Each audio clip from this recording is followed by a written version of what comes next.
Students here are aiming for the top. Their goal is to get high-paying executive jobs.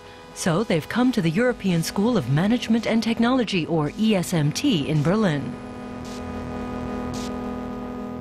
Laura from Argentina is doing a master's degree in business administration in just 1 year. Paul from Germany was a business consultant in New York. He's here looking to make a fresh start. Larissa came to Berlin from Russia. She has a big day ahead of her. More about that later. First, we joined Stefan, who's out running in the Berlin Half Marathon. Stefan left a well-paid job as a lawyer in the Netherlands to come to the management school in Berlin.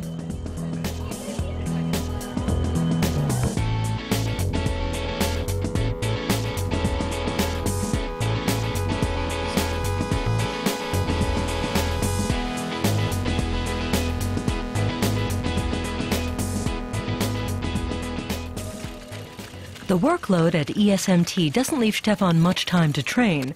About halfway through the race, he realizes he'll only finish somewhere in the middle. I know that the top time is no longer an option, so it's just relaxing and enjoying. So Stefan takes it easy, enjoying the famous landmarks along the route, like the Kaiser Wilhelm Memorial Church. On his way to the finish line, he retraces a bit of Berlin's history. You see so many times during the race where you cross the Berlin Wall and you recognize, hey, I'm going from west to east and back again. I always think that's really something special from running in Berlin. Meanwhile, back at the school, the students are expecting an important visitor. Before German reunification, the ESMT building housed East Germany's government. Chancellor Angela Merkel will be speaking to the students about the peaceful revolution that toppled East Germany's communist regime. The Chancellor greets ESMT President Lars-Hendrik Röller. Larissa is the student representative. Unfortunately, the Chancellor rushes by before she gets a chance to say hello.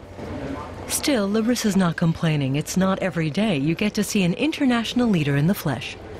I mean, I've never seen our president, Mr. Putin, like this. I've never seen our new president. For me, it's quite a shock. The Chancellor has prepared a speech on the fall of the Berlin Wall and German reunification. She also touches on the current financial crisis.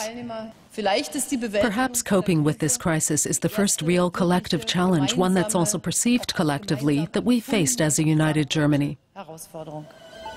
Larissa wonders whether her home country, Russia, could learn from East Germany's transition experience.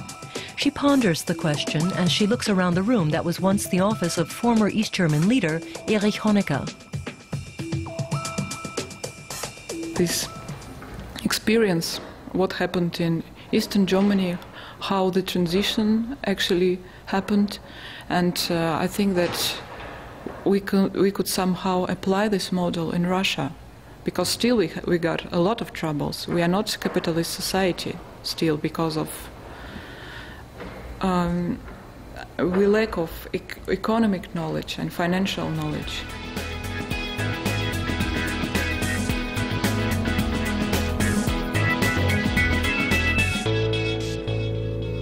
The symbols of the old East German regime remain.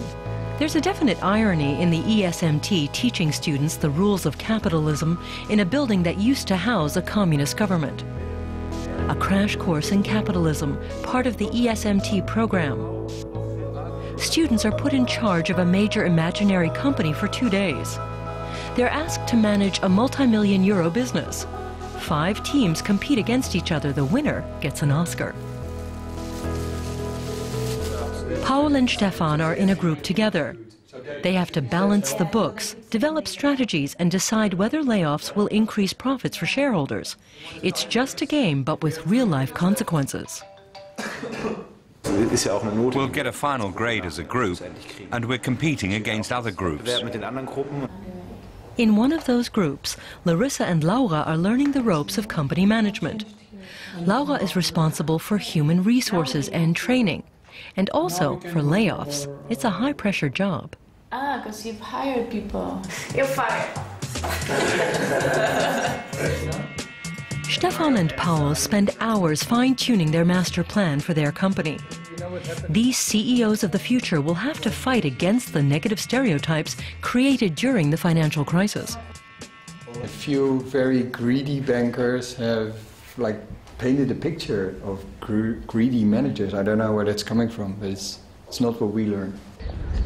On her lunch break, Larissa heads to the Reichstag on the trail of some family history.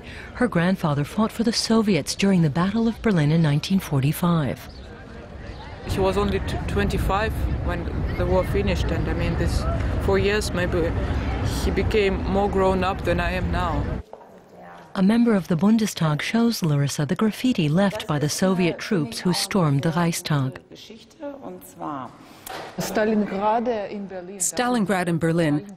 Stalingrad is called Volgograd now, but they were here on May the 9th.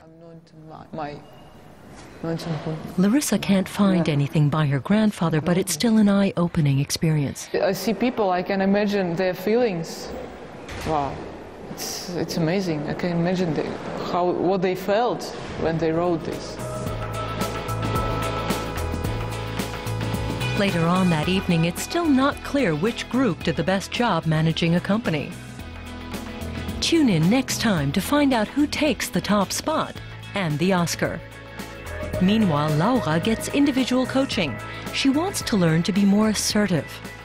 And will tag along as tomorrow's top executives take an excursion to India.